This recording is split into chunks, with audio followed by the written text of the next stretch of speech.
Bom dia, galera, tudo bem? Vamos dar continuidade à nossa matéria entrevista, só para nos relembrarmos alguma coisa. Nós já fizemos isso anteriormente no texto das páginas anteriores do livro Produção de Textos, que vamos continuar com ele.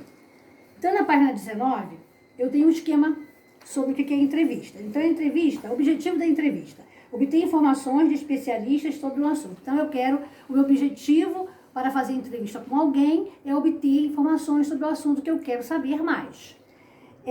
O público-alvo, a todos os públicos, mas depende do tipo de entrevista, do objetivo e do assunto tratado. Então, depende do tipo de pessoa que eu vou querer entrevistar e do assunto que eu vou querer saber. E as características? Predominantemente expositivo, oral, né, porque você pergunta e tem resposta, e a sequência de pergunta e resposta, como eu falei. Bom, aí o que você vai fazer? Você vai fazer a página 17, 18 e 19 do livro Produção de Texto, que ainda tem uma entrevista aqui sobre Percy Jackson e o Ladrão de Raios. Bom, e aí depois nós vamos para a página 20, que são marcas da oralidade. Aí eu tenho aqui, marcas da oralidade. As marcas da oralidade são traços das nossas falas cotidianas, quer dizer, falas do dia a dia, que podem aparecer em nossos textos, como gírias, expressões comuns em diálogos, como né, tá, viu, dentre outros. São bastante presentes em nossas conversas do dia a dia, mas não se encaixam nas normas cultas da língua portuguesa. Então, no nosso cotidiano, nossas conversas em casa, com nossos familiares, a nossa conversa com os amigos, nós às vezes usamos gírias, ou usamos o né, o tá, o viu, o sabe, o tão.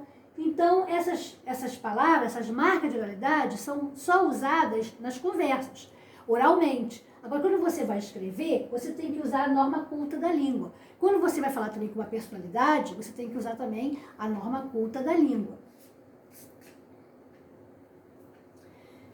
E essas marcas de oralidade, elas são comuns em crônicas e contos. Porque nas crônicas e nos contos você tem diálogos, tem conversas. E nessas conversas, às vezes vai aparecer um né, um tá, um pra, vai aparecer marcas da oralidade.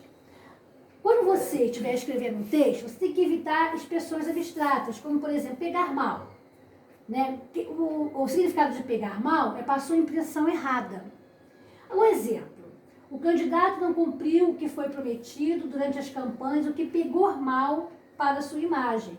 Então, esse pegou mal aqui não é bom você usar, você tem que evitar usar, você tem que usar o sinônimo, né, de pegar mal. Então, vamos ver. Aí, a frase correta que você tem que escrever no seu texto vai ser essa aqui. O candidato não cumpriu o que foi prometido durante as campanhas, o que o descredibilizou.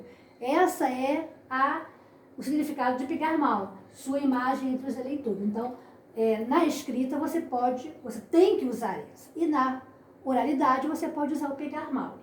Evitar também a expressão deixar rolar, pegar no pé, ter um ganha-pão. Aí eu coloquei o significado de cada uma delas aqui. Deixar rolar quer dizer permitir que continue acontecendo. Não impedir que algo tome seu curso natural, deixar rolar. Pegar no pé quer dizer importunar, ser insistente, né? Geralmente os alunos gostam de dizer que o professor pega no pé dele, né? Porque o professor insiste com que ele aprenda. Aí o aluno acha que é pegar no pé, não é. É insistir para a aprendizagem do aluno. Ter um ganha-pão é uma renda fixa, é uma forma de sustento. Então essas expressões aqui você deverá evitar de usar nas suas redações.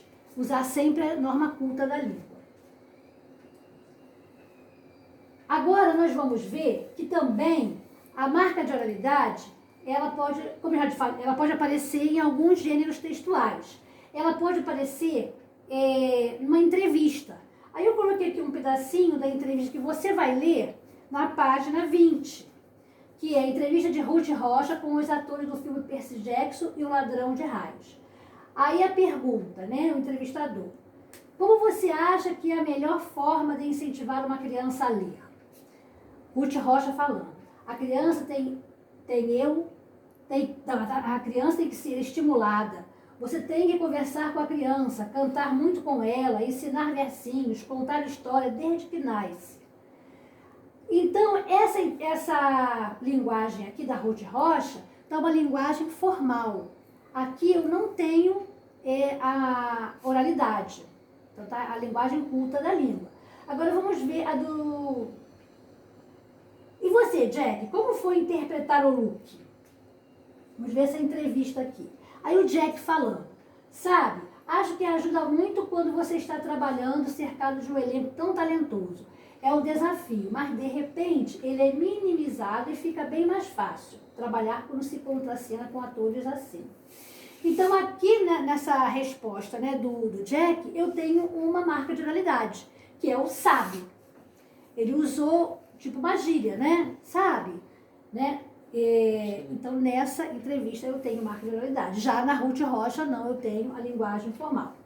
Você pode encontrar também no diário, que você vai ver aqui na página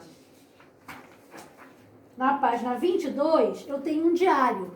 Quando você escreve um diário, você também usa a marca de oralidade. Aí, olha só, nessa parte aqui que ele fala assim, e prometo de pés juntos e dedos cruzados, tá? Isso aqui também é uma forma de oralidade. Ele poderia usar uma outra palavra, que a partir de hoje não falho mais um dia sequer. Então, no diário você também encontra a marca de oralidade. E também você pode encontrar a marca de oralidade na linguagem dos cantadores, né? Que você vai encontrar lá na página 23, que é assim. Eu me chamo Josué, filho do grande Romano, o cantador mais temido que houve no gênero humano. Tinha a ciência da abelha, tinha a força do oceano. Eu me chamo Manuel, por alcunha serrador. A minha serra não torce, seja que madeira for. Os dentes dela vomitam, grande raio abrasador. Então, na linguagem dos cantadores também, eles usam a linguagem lá do interior, né? Então, também usa de marca de oralidade. Aí, você também vai fazer essas páginas, as páginas 20, 21, 22 e 23 do livro Produção de Texto. Tá? Então, aí, na próxima aula, estarei corrigindo todos esses exercícios. Tá? Um abraço e até lá!